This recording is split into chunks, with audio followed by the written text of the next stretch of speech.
Hi everyone, welcome back to Python tutorial series in Hindi. मेरा नाम तासिफ है और आप देख रहे हैं तासिफ टॉक्स। ये चैप्टर 1 का पार्ट 3 है। अगर आपने पार्ट 2 नहीं देखा हुआ है, जिसमें मैंने एस्केप सीक्वेंस, स्ट्रिंग और डेटा टाइप्स की बात की हुई है, तो वो आप ज़रूर देख लें। नीचे लिंक है उसका डिस्क्रिप्शन में। और अगर आप इस सीरीज़ में बिल्कुल ही नए हैं, पाइथन सीखना चाहते हैं, तो प्लेलिस्ट का लिंक भी मैंने नीचे डिस्क्रिप्शन में दिया है। आप वहाँ से एकदम पाइथन शुरू से सीखना स्टार्ट कर सकते हैं। तो स्टार्ट करते हैं, देखते हैं कि आज हम इस वीडियो में क्या क्या सीखने वाले हैं। तो चलिए देख लेते हैं कंटेंट्स ऑफ दिस वीडियो। सबसे पहले हम देखने वाले हैं कि वेरिएबल क्या होते हैं पाइथन में, हम सीखने वाले हैं। उसके बाद से हम देखेंगे कि कैसे वेरिएबल को डिफाइन करना है। देन हम देखेंगे कि प्रिंट फंक्शन की हेल्प से वेरिएबल्स की वैल्यू को कैसे प्रिंट करना है, ठीक है। उसके बाद से हम देखेंगे कि क्या क्या रूल्स हैं वेरिएबल का नाम रखने के लिए, क्या क्या रूल्स हैं, इन सारे रूल्स को देखेंगे। फिर हम देखेंगे कि वेरिएबल में वैल्यू जो पहले से स्टोर्ड है उसको कैसे मॉडिफाई करना है। उसके बाद से हम देखेंगे कि एक वेरिएबल जो पहले से डिफाइंड है उसको किसी नए वेरिएबल में कैसे असाइन करना है, हम समझेंगे अभी। आपको मैं बस आपको अभी कंटेंट बता रहा हूँ कि इस वीडियो में हम क्या क्या सीखने क्या वाले हैं। अगर आपको कुछ अभी समझ नहीं आ रहा है तो कोई बड़ी बात नहीं है, वीडियो देखिए, आप पूरा समझ जाइएगा। आगे बढ़ते हैं। तो फिर हम क्या देखने वाले हैं कि कैसे हम मल्टीपल वेरिएबल्स को एक सिंगल लाइन पे डिफाइन कर सकते हैं, ठीक है। और फिर एट लास्ट हम देखेंगे कि कैसे हम वेरिएबल जो है वो एक डिलीट कर सकते हैं जो ऑलरेडी डिफाइंड है। और फिर हम एक्सरसाइज भी करने वाले हैं। तो वीडियो को पूरा जरूर देखिएगा, क्योंकि अगर आप पाइथन सीख रहे हैं तो बहुत जरूरी है वीडियो पूरा देखिए, अच्छे से समझिए। समझ नहीं आता है तो कमेंट करिए। नोट्स आपको प्रोवाइड किए जा रहे हैं, आप नोट डाउनलोड कीजिए, नोट्स को भी पढ़िए। क्योंकि क्या होता है ना कि वीडियो में कोई ऐसी चीज होती है जो हम नहीं बता पाते हैं या फिर हम भूल जाते हैं, तो वो नोट्स में जरूर मेंशन कर दिया जाता है। तो जरूरी है कि आप नोट्स भी डाउनलोड करें और नोट्स को पढ़ें। नीचे डिस्क्रिप्शन में इस वीडियो का नोट्स आपको मिल जाएगा, आप जाके वहां से डाउनलोड कर सकते हैं और पढ़ सकते हैं। तो चलिए अब स्टार्ट करते हैं, जानते हैं कि व्हाट इज अ वेरिएबल। तो टेक्निकल डिफिनेशन की बात करें व्हाट इज अ वेरिएबल, तो variable is nothing but a reserved memory location to store values, ठीक है। मेमोरी लोकेशन होता है, रिजर्व्ड मेमोरी लोकेशन होता है जब आप अपना प्रोग्राम रन करते हैं और उसमें आपने कोई वेरिएबल डिफाइन किया हुआ है, तो मेमोरी में एक स्पेस रिजर्व हो जाती है जिसमें कि आप कुछ वैल्यूज स्टोर करके रख सकते हैं, ठीक है। इसको और तरीके से समझने की कोशिश करते हैं। वेरिएबल को आप एक बक्से की तरह समझ सकते हैं जिसमें आप कुछ रख सकते हैं। जैसे कि मान लीजिए आपकी बरनी है, नमक की बरनी, चीनी की बरनी, तो आप क्या कर सकते हैं, उसमें चीनी और नमक रखते हैं, ठीक है। मान लीजिए आपकी जो चीनी की बरनी है उसमें चीनी रखा हुआ है। अब अगर जरूरत पड़ता है आपको, तो आप उस चीनी को निकाल भी सकते हैं, यानी कि वैल्यू मॉडिफाई भी कर सकते हैं। आप उस चीनी को निकाल के उसमें नमक भी रख सकते हैं, मॉडिफाई कर सकते हैं, राइट। और अगर जरूरत पड़ी, गुस्सा आया आपको, ठीक है, घर से गुस्सा है, तो क्या कर सकते हैं, बरनी उठाकर बाहर फेंक भी सकते हैं, यानी कि डिलीट भी कर सकते हैं, ठीक है। तो वेरिएबल कुछ नहीं है, बस एक स्टोरेज लोकेशन है जिसमें हम वैल्यू स्टोर कर सकते हैं। जिस तरीके से बक्से में आप कोई सामान स्टोर कर सकते हैं, उसी तरीके से वेरिएबल में आप कोई वैल्यू स्टोर कर सकते हैं। आपका सवाल होगा किस टाइप की वैल्यू स्टोर कर सकते हैं भैया। तो देखो, आप पाइथन में किसी वेरिएबल में आप जितनी डेटा टाइप्स हैं पाइथन में ना, उतनी टाइप की वेरिएबल स्टोर कर सकते हो। डेटा टाइप के बारे में मैंने ऑलरेडी बात कर लिया है, आपको थोड़ा सा इंट्रोडक्शन दिया है क्या होता है डेटा टाइप। अगर आपने नहीं देखा है तो मैंने कहा है कि आप पार्ट 2 जाके जरूर से जरूर देख लीजिए, ठीक है। तो आगे बढ़ते हैं। ओके, तो हाँ, तो किस किस टाइप के वेरिएबल हो सकते हैं, आप जितने डेटा टाइप है पाइथन में उतने टाइप के वेरिएबल जो है आप डिक्लेयर कर सकते हैं, यूज कर सकते हैं। जैसे कि integer, float, string, list, etc, ठीक है। अगर डेटा टाइप के बारे में और जानना है तो नीचे लिंक है डिस्क्रिप्शन वीडियो का पार्ट 2 का, वो जरूर देख लीजिए। चलिए अब सीधे चलते हैं अपने हम इंटरैक्टिव शेल पे और देखते हैं कि वहां पे कैसे वेरिएबल को बनाना है, ठीक है। वेरिएबल को कैसे डिफाइन करना है, कैसे यूज करना है। तो यहाँ पे देख सकते हैं मेरे पास पाइथन का इंटरैक्टिव शेल ओपन हो चुका है। और चलिए यहाँ पे देख लेते हैं कि वेरिएबल को डिफाइन कैसे करना है। अब आपको अच्छे से समझ में आएगा। तो वेरिएबल को डिफाइन करने के लिए सबसे पहले हम इसको एक नाम देना होता है, ठीक है। तो हम नाम दे देते हैं, जैसे कि मान लीजिए हमारा फर्स्ट वेरिएबल है तो हम इसको नाम देते हैं फर्स्ट अंडरस्कोर वेरिएबल, ठीक है। ये लिख दिया मैंने। फिर आपको क्या करना है, यहाँ पे इक्वल साइन देना है। इसको हम लोग असाइनमेंट ऑपरेटर बोलते हैं पाइथन में, ठीक है। और उसके बाद राइट साइड में आपको वो वैल्यू लिखनी है जो कि आप इस वेरिएबल में स्टोर करना चाहते हैं। तो हम लोगों ने स्ट्रिंग के बारे में पढ़ा है ना, चलिए हम स्ट्रिंग की वैल्यू यहाँ पे स्टोर करके देखते हैं। तो स्ट्रिंग कैसे लिखते हैं पाइथन में, सिंगल, डबल कोट या ट्रिपल कोट के अंदर। तो हम रख देते हैं डबल कोट के अंदर। सो एक मैसेज रख देते हैं हम, इट, वाह कितना गलती हुआ, इट वर्क, ओके। तो इतना हम लिख दिए, अब हो गया। अब आपको बस यहाँ पे एंटर की को प्रेस करना है और वेरिएबल जो है हमारी वो डिफाइन हो जाएगी। ये देखिए हमें कोई एरर देखने को नहीं मिला, मतलब हमारी वेरिएबल जो है वो डिफाइन हो गई है। हमने क्या किया, सबसे पहले हमने वेरिएबल को अपना एक नाम दिया, और यहाँ पे हमने फर्स्ट हो गया है, ठीक है, तो कोई बात नहीं है। हमने क्या नाम दिया वेरिएबल को, फर्स्ट वेरिएबल, ठीक है, फर्स्ट अंडरस्कोर वेरिएबल, ये वेरिएबल का नाम है। फिर हमने यहाँ पे एक असाइनमेंट ऑपरेटर दिया जो कि है इक्वल साइन। फिर हमने यहाँ पे एक स्ट्रिंग वैल्यू यहाँ पे लिख दी। तो क्या हो गया कि इस वेरिएबल में ये स्ट्रिंग वैल्यू असाइन हो गई, स्टोर हो गई, और हमारे पास एक वेरिएबल यहाँ पे हमने क्रिएट कर लिया फर्स्ट वेरिएबल के नाम से। अब सवाल ये है कि ठीक है भैया, आप बोल रहे हैं कि यहाँ पे वेरिएबल क्रिएट हो गया, लेकिन हमें कैसे पता चलेगा? तो इसके लिए आप इसके वैल्यू को प्रिंट करके देख लीजिए। देखिए इंटरएक्टिव शेल पे जब आप काम कर रहे हैं ना, तो कोई वेरिएबल आपने डिफाइन किया है, तो उसको अगर आपको प्रिंट करना है तो आपको ज्यादा कुछ करना नहीं है, बस वेरिएबल का नाम लिख दीजिए, first underscore variable, as it is लिखना है आपको, जैसा आपने वेरिएबल डिफाइन किया हुआ है वैसे ही लिखना है। तो यहाँ पे फर्स्ट वेरिएबल लिख दिया मैंने, और एंटर की कोई यहाँ पे मैं प्रेस करता हूँ, तो यहाँ पे देखिए, यहाँ पे जो वैल्यू मैंने स्टोर की हुई थी, इट वर्कड, यहाँ पे वो प्रिंट हो जा रहा है, ठीक है। तो वेरिएबल आप देख सकते हैं कि हमने डिफाइन कर ली और उसको प्रिंट करना सीख लिया। कुछ और वेरिएबल डिफाइन कर लेते हैं ताकि आपको फील आ जाए। अब के बारे में एक नंबर स्टोर करके देखेंगे, तो मैं एक वेरिएबल नाम दे देता हूँ नंबर, ठीक है, स्पेस दिया, फिर ये इक्वल साइन जिसको असाइनमेंट ऑपरेटर बोलते हैं, और यहाँ पे एक वैल्यू में स्टोर कर देते हैं जो कि मेरा फोन नंबर है 821085123445। एक्चुअली नहीं है, गलती है। तो एंटर की को प्रेस करते हैं और यहाँ पे देखिए वेरिएबल हमारा नंबर नाम से डिफाइन हो गया, जिसमें हमने ये नंबर जो है स्टोर की हुई है। कैसे पता चलेगा? यहाँ पे फिर से हम नंबर लिख देते हैं, वेरिएबल का नाम, और एंटर की को प्रेस करते हैं। यहाँ पे देखिए ये वैल्यू प्रिंट हो जा रही है, यानी कि वेरिएबल हमने डिफाइन कर लिया।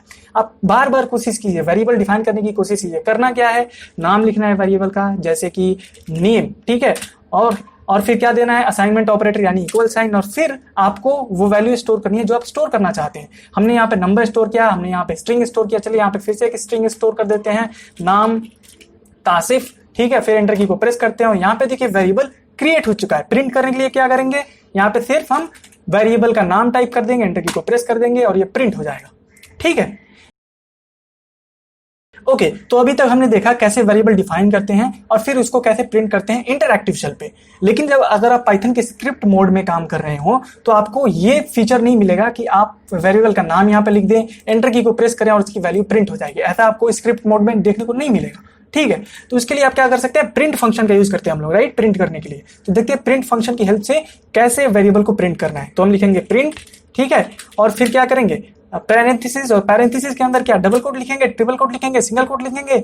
नहीं, हम यहाँ पे कोई स्ट्रिंग प्रिंट नहीं करना चाहते, हम कोई वेरिएबल प्रिंट करना चाहते हैं, ठीक है। तो चलिए वेरिएबल प्रिंट करने के लिए आपको उसको सिंगल, डबल कोट या ट्रिपल कोट में इंक्लोज करने की कोई जरूरत नहीं है। सिंपली आप वेरिएबल का नाम लिख दीजिए। तो चलिए हम सबसे पहला वेरिएबल जो हमने डिफाइन किया था फर्स्ट वेरिएबल, इसको प्रिंट करके देखते हैं। तो मैं लिख देता हूँ फर्स्ट अंडरस्कोर वेरिएबल, ठीक है, वेरिएबल, ठीक है। नाम गलत नहीं होना चाहिए, ठीक है, नहीं तो पाइथन पहचान ही नहीं पाएगा कि आप किसकी बात कर रहे हैं, ठीक है। ये लिख दिया हमने और एंटर की को यहाँ पे प्रेस किया। आप देखिए यहाँ पे इट वर्कड, प्रिंट होके आ रहा है, ठीक है। आप ट्राई कीजिए, मैं और वेरिएबल प्रिंट करके आपको दिखा देता हूँ। चलिए मैंने फिर से लिखा प्रिंट पैरेंथेसिस, और पैरेंथेसिस के अंदर वो वेरिएबल का नाम जो मैं प्रिंट करना चाहता हूँ, प्रिंट नंबर, ठीक है। तो देख सकते हैं प्रिंट फंक्शन की हेल्प से हम कैसे वेरिएबल की वैल्यू जो है वो प्रिंट कर सकते हैं, ठीक है। नेम, एंटर, यहाँ पे देखिए प्रिंट हो गया आ रहा है। आई होप आपको समझ में आ रहा होगा प्रिंट फंक्शन की हेल्प से कैसे वेरिएबल की वैल्यूज को जो है वो प्रिंट किया जाता है। ओके, तो अभी तक हमने देखा कि कैसे हम लोग वेरिएबल डिफाइन करते हैं और फिर उसको प्रिंट फंक्शन की हेल्प से कैसे प्रिंट करते हैं। अभी देखते हैं कि जो वेरिएबल का नाम आप रखने वाले हैं, अपने वेरिएबल का नाम, उसको क्या आप कुछ भी रख सकते हैं या कुछ लिमिटेशंस हैं उस पर, ठीक है। तो आइए देखते हैं। तो सबसे पहला जो रूल है वेरिएबल नेम रखने का, वो है कि आपके वेरिएबल में आप small letters A to Z, capital letter A to Z और नंबर 0 to 9 और फिर एक अंडरस्कोर जो है उसका इस्तेमाल कर सकते हैं। जैसे कि यहाँ पे कुछ वेरिएबल्स यहाँ पे दी हुई हैं, ये _1 प्रेजेंट डे, प्रेजेंट और डे में यहाँ पे अंडरस्कोर से इसको सेपरेट किया गया है, यूनिट प्राइस, और यहाँ पे अंडरस्कोर से शुरू हो रहा है एक वेरिएबल नेम, फिर C, फिर अंडरस्कोर, फिर 9। तो ये सारे वैलिड वेरिएबल नेम्स हैं। इन वेरिएबल नेम्स को आप यूज कर सकते हो, इस तरह के वेरिएबल नेम्स आप डिफाइन कर सकते हैं। क्या रूल है ये कि आप सिर्फ क्या कर सकते हैं, small letter A to Z, capital letter A to Z, 0 to 9 digits और फिर एक अंडरस्कोर का ही यूज कर सकते हैं अपने वेरिएबल का नाम रखने में। ध्यान दें, आप किसी स्पेशल कैरेक्टर का यूज नहीं कर सकते हैं, जैसे कि $साइन या फिर पाउंड साइन, ठीक है। आप उनका यूज नहीं कर सकते, ठीक है। तो चलिए नेक्स्ट रूल की तरफ बढ़ते हैं। क्या रूल है कि कह रहे कि हालांकि वेरिएबल में नंबर्स तो हो सकते हैं, ठीक है। जैसे कि यहाँ पे देखिए _C_9, इस वेरिएबल नेम में नंबर है 9 है, लेकिन एक वेरिएबल का नाम नंबर से स्टार्ट नहीं हो सकता। जैसे कि यहाँ पे एग्जांपल है 9 नंबर, 8 यूनिट, 786 नेम, तो यहाँ पे ये जो वेरिएबल नेम्स हैं ये इनवैलिड हैं, और अगर आप ऐसे वेरिएबल नेम्स अपने पाइथन में रखोगे तो अलाउड नहीं है और आप वेरिएबल नहीं डिफाइन कर पाओगे, ऐसे नाम नहीं रख सकते हैं। ठीक है, तो नेक्स्ट रूल की तरफ बढ़ते हैं और ये कहता है कि Python is a case sensitive language. जैसे कि हमने पहले ही पढ़ा हुआ है, पाइथन एक केस सेंसिटिव लैंग्वेज है, इसीलिए अगर आप कोई वेरिएबल डिफाइन करते हैं NAME स्मॉल लेटर्स में और फिर अगर उसको कहीं रेफर करते हैं NAME बड़े लेटर्स में, तो फिर पाइथन नहीं पहचान पाएगा कि आप करना क्या चाहते हैं। इसीलिए यहाँ पे जो नेम है, ये नेम है और ये नेम है, फिर ये नेम है, ये चारों अलग अलग वेरिएबल्स को रिप्रेजेंट करेंगे। आप 4 अलग अलग वेरिएबल डिफाइन कर सकते हो इस तरीके से नाम रख के, यानी एक वेरिएबल का नाम स्मॉल लेटर्स में नेम है, एक वेरिएबल का नाम बड़े लेटर्स में नेम है, हालांकि नेम है। ठीक है, तो हालांकि इस तरह के वेरिएबल का नाम आप मत रखिएगा कि एक स्मॉल लेटर में नेम है फिर एक बड़े लेटर में नेम है, आप डिफरेंट नाम रखिएगा। लेकिन मैं बस इतना बताने की कोशिश कर रहा हूं कि Python is a case sensitive language, और अगर आप कोई वेरिएबल यहाँ पे डिफाइन करते हैं स्मॉल लेटर्स से, जैसे कि नेम, और फिर तो फिर आपको यही हमेशा यूज करना पड़ेगा उस वैल्यू को। अगर आप वेरिएबल को आप प्रिंट करना चाहते हैं तो हमेशा आपको स्मॉल लेटर्स में ही लिखना होगा इस वेरिएबल का नाम। ऐसा नहीं कि आप नेम स्मॉल लेटर्स में डिफाइन करें वेरिएबल का और फिर बड़े लेटर में उसको रेफर करें। ठीक है, तो ऐसा आप बिल्कुल नहीं कर सकते। अभी हम इसको प्रैक्टिकली देखने वाले हैं, बट उससे पहले एक लास्ट रूल की बात कर लेते हैं। तो वो रूल क्या कहता है, चलिए देख लेते हैं। वो रूल ये कहता है कि पाइथन ये सारे रिजर्व कीवर्ड्स हैं, ठीक है, जिनका काम कुछ ना कुछ है, जैसे कि इफ है, ठीक है, फॉल्स है, नन है, ट्रू है, नॉट है, फॉर है, डेल है जिसका हम अभी यूज करने वाले हैं। ठीक है, यहाँ पे देखिए डेल है, इसका हम यूज करने वाले हैं इसी वीडियो में। तो इस अगर ये सारे जो कीवर्ड्स हैं इनका यूज आप वेरिएबल नेम में नहीं कर सकते। आप करके देखिएगा, आपको इनवैलिड सिंटैक्स आएगा, आप नहीं कर पाएंगे। ठीक है, तो चलिए आखिरी एक नियम की बात कर लेते हैं जो कि है PEP 8 के अकॉर्डिंग। PEP 8 क्या है मैं आपको बता दूं। देखिए, आप कोड जो लिखते हैं वो आप चाहें तो बहुत सुंदर लिख सकते हैं या बहुत खराब भी लिख सकते हैं। ठीक है, तो PEP 8 एक डॉक्यूमेंटेशन है, एक गाइडलाइन है जो हमें बताता है कि कैसे एक बेटर कोड लिखना है, कैसे एक रीडेबल कोड लिखना है, ताकि अगर कोई और डेवलपर आपके कोड को पढ़ता है तो उसे परेशानी ना हो। ठीक है, सबको एक स्टैंडर्ड रूल का ही यूज करें अपने कोड को लिखने में। ये कोई स्ट्रिक्ट रूल नहीं है कि आपको इसके रूल को फॉलो करना ही करना है, लेकिन अगर आप फॉलो करते हैं तो ये बहुत अच्छी बात है क्योंकि इंडस्ट्री में सारे लोग इसको फॉलो करते हैं, लगभग सारे लोग। ठीक है, तो आगे बढ़ते हैं। क्या रूल ये कहता है कि इस रूल के अकॉर्डिंग आपका जो वेरिएबल नाम है वो सिर्फ स्मॉल लेटर्स में होना चाहिए। जैसे कि यहाँ पे देखिए, एक स्मॉल लेटर में है, यूनिट स्मॉल लेटर में, प्राइस फर्स्ट नंबर यहाँ पे स्मॉल लेटर्स में। ठीक है, और सेकंड रूल क्या है कि आपका जो वेरिएबल नेम है अगर उसमें 2 वर्ड हैं, जैसे कि यूनिट प्राइस में यहाँ पे 2 वर्ड हैं, तो उनको आप एक अंडरस्कोर से सेपरेट कर दीजिए। जैसे कि यूनिट प्राइस को मैंने अंडरस्कोर से सेपरेट किया हुआ है, वैसे ही मैंने फर्स्ट नंबर को अंडरस्कोर से सेपरेट किया हुआ है। तो आपको समझ में आ रहा है। अगर आपको कहीं स्पेस देने की जरूरत, अंडरस्कोर का यूज कीजिए। Space are not allowed. ठीक है, space is not allowed. I hope आपको समझ में आ रहा होगा इतना। ओके, तो हम अपने पाइथन इंटरैक्टिव शेल पे आ चुके हैं और यहाँ पे चलिए हम कोई वेरिएबल डिफाइन करते हैं, जैसे कि स्मॉल। ठीक है, और यहाँ पे इसको एक वैल्यू दे देते हैं, स्मॉल को 8। ठीक है, वेरिएबल डिफाइन हो गया, कोई दिक्कत वाली बात नहीं है। प्रिंट करके देख लेते हैं स्मॉल। यहाँ पे देखिए प्रिंट हो रहा है 8। अब चलिए हम क्या करते हैं, एक बड़े यही जो स्मॉल वर्ड है इसको कुछ ऐसे लिखते हैं, यानी कि सारे कैपिटल लेटर्स, और एंटर की को प्रेस करते हैं, देखते हैं क्या होता है। तो देखिए यहाँ पे क्या है, नेम आ रहा है, ये बोल रहा है कि स्मॉल इज नॉट डिफाइंड। ठीक है, तो आई होप आपको समझ में आ रहा होगा केस सेंसिटिव का क्या मतलब है। आप जिस तरीके से वेरिएबल नेम डिफाइन करें उसी तरीके से हमेशा यूज करें। सो आई होप आपको जो रूल्स हैं वेरिएबल के वो आपको समझ में आ रहे होंगे। ये सारे रूल्स जो हैं वो मैंने PDF में भी लिखा हुआ है, नोट्स में लिखा हुआ है, तो आप जरूर से वो नोट्स डाउनलोड कर लीजिए, लिंक है नीचे डिस्क्रिप्शन में उसका, और फिर उससे जरूर पढ़िए। ठीक है, तो चलिए अब आगे बढ़ते हैं। तो अभी तक हमने वेरिएबल डिफाइन करना सीख लिया है, हमने सीख लिया है कैसे वेरिएबल की वैल्यूज को प्रिंट करना है, और साथ ही हमने सीख लिया है कि क्या क्या रूल्स हैं वेरिएबल का नाम रखने का। ठीक है, आप कुछ भी नाम नहीं रख सकते वेरिएबल का, आपको कुछ रूल्स को फॉलो करना होगा।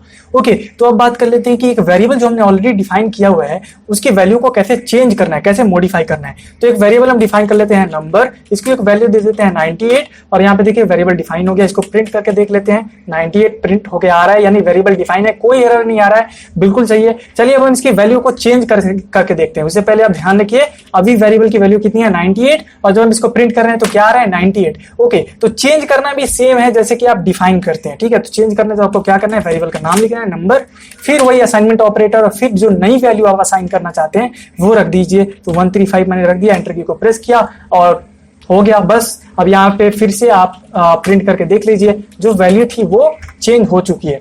आई होप आपको इतना समझ में आया होगा। कैसे वेरिएबल को मॉडिफाई करना है, सेम है जैसे कि आप वेरिएबल डिफाइन करते हैं। जैसे कि फॉर एग्जांपल एक बार और देख लेते हैं, जैसे कि एक नाम लिखा मैंने एप्पल और इसकी वैल्यू रखी हुई है मैंने फ्रूट, ठीक है, ओके। उसके बाद से फिर हम एप्पल की वैल्यू को चेंज करना चाहते हैं, उसके बाद से हम क्या करना चाहते हैं, एप्पल की वैल्यू को चेंज करना चाहते हैं। तो क्या कर सकते हैं हम, चलिए हम लिख दिया एप्पल और फिर वही असाइनमेंट ऑपरेटर और फिर यहाँ पे जो वैल्यू जिस वैल्यू से चेंज करना चाहते हैं, जैसे 1 2 3 और एंटर की को प्रेस किया, हो गया बस। अब आप प्रिंट करके देख सकते हैं, यहाँ पे कोई हमें एरर नहीं आ रहा है, वैल्यू हमारी जो है वो चेंज हो चुकी है। तो आई होप आपको समझ में आया होगा कि कैसे जो है वैल्यू मॉडिफाई करते हैं वेरिएबल का। ओके, तो हमने किसी वेरिएबल के वैल्यू को मॉडिफाई करना सीख लिया। अब चलिए बात कर लेते हैं कि कोई पुरानी वेरिएबल जो हमने डिफाइन की हुई है उसके वैल्यू को किसी एक नए वेरिएबल को कैसे असाइन कर सकते हैं। फॉर एग्जांपल मैंने एक वेरिएबल, चलिए यहाँ पे डिफाइन कर लेता हूं मैं, नंबर इक्वल्स 87 मैंने डिफाइन कर दिया। फिर मैं एक नई वेरिएबल बनाना चाहता हूं और मैं चाहता हूं कि उसकी वैल्यू जो है इस वेरिएबल यानी इस पुराने वेरिएबल के समान हो, यानी कि 87 हो। तो एक तरीका आप बोलेंगे ठीक है भैया इसमें कौन सी बड़ी बात है, आप लिखिए ना यहाँ पे, जैसे कि मैं लिख देता हूँ स्मॉल, मान लीजिए नए वेरिएबल का नाम हमारा स्मॉल है, ठीक है, तो आप बोलिएगा ठीक है भैया स्मॉल लिख दीजिए और फिर यहाँ पे क्या कर दिए 87 लिख दीजिए, एंटर की को प्रेस कीजिए और यहाँ पे देखिए आप नंबर प्रिंट करके देख लीजिए, फिर आप स्मॉल प्रिंट करके देख लीजिए, सेम वैल्यू है दोनों की, यानी कि हमने जो स्मॉल वेरिएबल है उसकी वैल्यू को किसके बराबर कर दिया, इस पुराने वैल्यू के बराबर। लेकिन एक और तरीका है ये चीज करने का, आप क्या कर सकते हैं, आप क्या कर सकते हैं, सीधे स्मॉल लिख सकते हैं, यानी कि जो नई वेरिएबल है वो लिख सकते हैं, फिर असाइनमेंट ऑपरेटर और इसमें वैल्यू के जगह आप उस वेरिएबल का नाम लिख सकते हैं जो आप इस वेरिएबल को असाइन करना चाहते हैं, जो कि इस केस में है नंबर, ठीक है, आप ऐसा कर सकते हैं। तो चलिए प्रैक्टिकली दिखा देता हूं मैं आपको। मैं नंबर की वैल्यू पे वापस से चेंज कर देता हूं, नंबर 65, ठीक है, और फिर स्मॉल की वैल्यू तो आप जानती हैं कितना है, अभी 87 है। तो हम क्या करना चाहते हैं, स्मॉल जो हमारा वेरिएबल है ये इसकी वैल्यू को चेंज करना चाहते हैं, इसके बराबर करना चाहते हैं। तो सिंपल हमें लिख देना है small is equal to number, बस हो गया। और एंटर की को हमने प्रेस किया, यहाँ पे देखिए अब स्मॉल यहाँ पे 65 के जो है वो बराबर हो गया। यहाँ पे देखिए नंबर हमारा 65 हमने अभी डिफाइन किया है, स्मॉल भी हमारा 65 और नंबर भी हमारा 65। और आई होप आपको समझ में आ रहा होगा कि कोई पुरानी वेरिएबल की वैल्यू जो है आप किसी नए वेरिएबल में असाइन कर सकते हैं, कैसे, इस तरीके से, इस सिंटेक्स का यूज करके। यहाँ पे आपको न्यू वेरिएबल लिखना है, फिर असाइनमेंट ऑपरेटर और फिर यहाँ पे पुराना वेरिएबल। आई होप आपको समझ में आ रहा होगा कि ये चीज कैसे करनी है। ओके, तो चलिए अब हम बात कर लेते हैं कि कैसे हम मल्टीपल वेरिएबल्स डिफाइन कर सकते हैं पाइथन में, ठीक है। तो मल्टीपल वेरिएबल तो हम उसी टाइम से डिफाइन करते हुए आ रहे हैं, लेकिन अभी क्या बात करने वाले हम, तो चलिए देख लेते हैं। मान लेते हैं कि हमें डिफाइन करना है 3 वेरिएबल्स x, y और z, तो और इनको वैल्यू देनी है 1 2 और 3। तो हम कर सकते हैं x equal to 1, y equal to 2 and z equal to 3। Okay, अब प्रिंट करके देखिए, x की वैल्यू 1 है, y की वैल्यू 2 है और z की वैल्यू 3 है। तो हमने 3 वेरिएबल डिफाइन कर लिया, राइट। लेकिन एक और तरीका है पाइथन में, आप एक ही लाइन में ये तीनों वेरिएबल डिफाइन भी कर सकते हैं और तीनों वेरिएबल को वैल्यू भी असाइन कर सकते हैं। कैसे कर सकते हैं, तो जैसे कि मान लीजिए हम 3 वेरिएबल डिफाइन करना चाहते हैं 1 2 3 और तीनों को एक वैल्यू देना चाहते हैं 1 2 3 डिजिट में। तो क्या करना है, आपको लिखना है 1, ठीक है, पहला वेरिएबल का नाम, फिर देना है कॉमा, फिर स्पेस और यहाँ पे लिखना है 2 जो सेकंड वेरिएबल का नाम है, फिर कॉमा, फिर स्पेस 3 जो थर्ड वेरिएबल का नाम है, फिर आपको देना है एक असाइनमेंट ऑपरेटर। अगर आप और भी बढ़ना चाहते हैं, यहाँ पे 4 5 लिखना चाहते हैं, तो बस आपको कॉमा देके आगे नाम लिखते जाना। तो फिर मैं एक और बढ़ा देता हूँ यहाँ पे 4, ठीक है। और यहाँ पे क्या करना है, असाइनमेंट ऑपरेटर के बाद पहले आपको वो वैल्यू लिखना है जो आपकी इस 1 वेरिएबल में स्टोर करना चाहते हो, फिर आपको कॉमा देके वो वैल्यू लिखनी है जो कि आप 2 वेरिएबल में स्टोर करना चाहते हो, फिर 3 वेरिएबल में जो स्टोर करना चाहते हो वो वैल्यू वहां पे लिखिए, फिर उसके बाद पे 4 का। तो यहाँ पे देखिए 1 में हम असाइन करना चाहते हैं 1, तो यहाँ पे लिखेंगे 1, फिर 2 नाम के वेरिएबल में हम असाइन करना चाहते हैं 2, तो हम लिखेंगे 2, फिर 3 नाम के वेरिएबल में हम असाइन करना चाहते हैं 3, तो हम लिखेंगे 3, फिर 4 नाम के वेरिएबल में हम असाइन करना चाहते हैं 4, तो हम लिखेंगे 4 और एंटर की को यहाँ पे हमने प्रेस किया। तो यहाँ पे देखिएगा वेरिएबल जो है 1 2 3 4 वो डिफाइन हो चुका है, ठीक है। हम प्रिंट करके देख लेते हैं 1 2 3 4, यहाँ पे देखिए सारे वेरिएबल्स की वैल्यू जो है वो प्रिंट होके आ रही है। और हमने ये डिफाइन करने के लिए एक ही लाइन पे ये सारी चीजें जो है यूज की, हमने एक ही लाइन पे लिखा 1 2 3 4 1 2 3 4 और कॉमा से सेपरेट करके वेरिएबल का नाम लिखा और कॉमा से सेपरेट करके उनकी वैल्यू लिखी और फिर हमारा वेरिएबल जो है वो डिफाइन हो गया। आई होप आपको ये चीज समझ में आई होगी। ओके, तो फाइनली हम वीडियो के आखिर में आ चुके हैं और अब हम बात करने वाले हैं कि किसी वेरिएबल को जो हमने डिफाइन किया हुआ है उसको डिलीट कैसे करें, ठीक है। तो सबसे पहले सवाल है कि आप वेरिएबल डिलीट क्यों करना चाहते हैं। तो मैं कोई वेरिएबल यहाँ पे डिफाइन कर लेता हूँ, जैसे कि एग्जैक्टली नेम और इसको कोई वैल्यू दे देता हूँ तासिफ टॉक्स, ठीक है, ये मैंने इसको नाम दे दिया। अब ये डिफाइन हो गया, ठीक है। अब सवाल ये है कि भैया आप आपने वेरिएबल डिफाइन कर लिया, इसको डिलीट करने की क्या जरूरत है? ठीक है, आप यूजी मत कीजिए ना, क्या फायदा है इसको डिलीट करने का, ठीक है। तो देखिए, आप जब कोई प्रोग्राम बनाते हैं ना, तो प्रोग्राम जब आप रन करते हैं, तो ये जब Python interpreter line by line code को रन करते हुए आता है और उसे एक वेरिएबल मिलता है, डेफिनेशन मिलती है वेरिएबल की डेफिनेशन, तो एक मेमोरी में स्पेस रिजर्व हो जाती है, एक स्पेस रिजर्व कर दी जाती है और उसमें सिर्फ आपके वेरिएबल को ही स्टोर किया जाता है, ठीक है। तो मान लीजिए आपने कोई वेरिएबल डिफाइन की प्रोग्राम के शुरुआत में, और आपने ठीक उसके बाद उसका यूज भी कर लिया। जैसे कि मैंने यहाँ पे वेरिएबल डिफाइन की और फिर इसका मैं यूज कर लेता हूँ, जैसे कि मुझे सिर्फ इसके वैल्यू को यहाँ पे प्रिंट करना था, प्रिंट नेम, ठीक है, और बस हो गया, मुझे अब इसकी जरूरत नहीं है। मुझे जरूरत नहीं है कि जब तक ये शेल रन हो रहा है या जो हम प्रोग्राम बनाएंगे वो रन होगा, तब तक मुझे कोई जरूरत नहीं है इस वेरिएबल को रखने की, क्योंकि ये फालतू में मेरा मेमोरी स्पेस लेगा। तो मैं यहाँ पे क्या कर सकता हूँ, इस वेरिएबल को डिलीट कर सकता हूँ। आई होप आपको कॉन्सेप्ट समझ में आ रहा होगा कि स्पेस बचाने के लिए हम वेरिएबल को जो है वो डिलीट कर सकते हैं, ठीक है। यही कॉन्सेप्ट है वेरिएबल को डिलीट करने का। तो उसके लिए क्या कर सकते हैं, हम डेल कीवर्ड का यूज कर सकते हैं। डेल कीवर्ड आपको लिखना है डेल, और यहाँ पे वेरिएबल का नाम जो कि है यहाँ पे नेम, एंटर की को प्रेस कीजिए, वेरिएबल डिलीट हो चुकी है।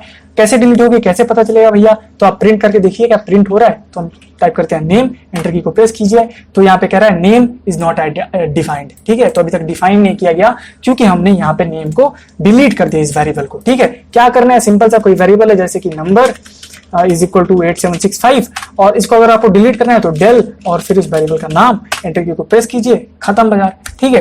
तो आई होप आपको ये सारी चीजें समझ में आई होंगी। आई होप आपको ये वीडियो पसंद आया होगा। पसंद आया तो लाइक कीजिए, सब्सक्राइब कीजिए इस चैनल को। अगर आपको मेरा एफर्ट थोड़ा भी लगता है कि इस वीडियो को बनाने में मुझे थोड़ा भी मेहनत लगा होगा, आपको वीडियो थोड़ा भी पसंद आया तो प्लीज लाइक कर दीजिए। नीचे कमेंट करके अपना सजेशन जरूर दीजिए कि मैं ज्यादा तेज बोल रहा हूँ, मुझे धीरे बोलना चाहिए, या कुछ भी। आपके सजेशंस हमेशा वेलकम है, मैं उन पर जरूर गौर करूंगा। साथ ही इस वीडियो में के जो एक्सरसाइज हैं वो नीचे पीडीएफ है, पीडीएफ आप डाउनलोड कर लीजिए, लिंक है नीचे डिस्क्रिप्शन बॉक्स में, वहां से डाउनलोड कर लीजिए। एक्सरसाइज को खुद से सॉल्व करने की कोशिश कीजिए और नीचे कमेंट जरूर कीजिए। अगर कोई कमेंट करता है सॉल्व करके, तो उसको मैं अगले वीडियो में जरूर से जरूर मेंशन करूंगा। तो एक्सरसाइज को जरूर सॉल्व कीजिए। आप प्रोग्रामिंग वीडियो देख के ही सिर्फ जो है आप प्रोग्रामिंग नहीं सीख पाएंगे। अगर आप एक्सरसाइज प्रैक्टिस नहीं करते हैं, प्रोग्रामिंग प्रैक्टिस नहीं करते हैं, तो फिर आप भूल जाएंगे, ठीक है। हमेशा इसी में फंसे रह जाएंगे, ठीक है। आपने देख लिया कि प्रिंट फंक्शन का यूज ऐसे करना है, ठीक है। आपको लगता है कि आपको आता है, लेकिन अगर आप एक्सरसाइज सॉल्व करते हैं, आप प्रोग्रामिंग प्रैक्टिस करते हैं, तब आपको पता चलेगा नहीं यार, कुछ तो मैं भूल रहा हूँ, कुछ तो मैंने मिस कर दिया है। तो जरूर से जरूर एक्सरसाइज आप सॉल्व कीजिए।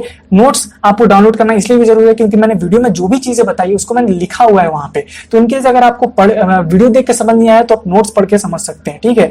और नोट्स को भी पढ़ा कीजिए। तो आई होप ये वीडियो आपको अच्छा लगा हो। Thank you very much for watching. Exercise जरूर सॉल्व कीजिए, नीचे लिंक है डिस्क्रिप्शन में, पीडीएफ का जरूर डाउनलोड कीजिए। See you in the next video. तब तक के लिए अपना ख्याल रखिए, बाय बाय।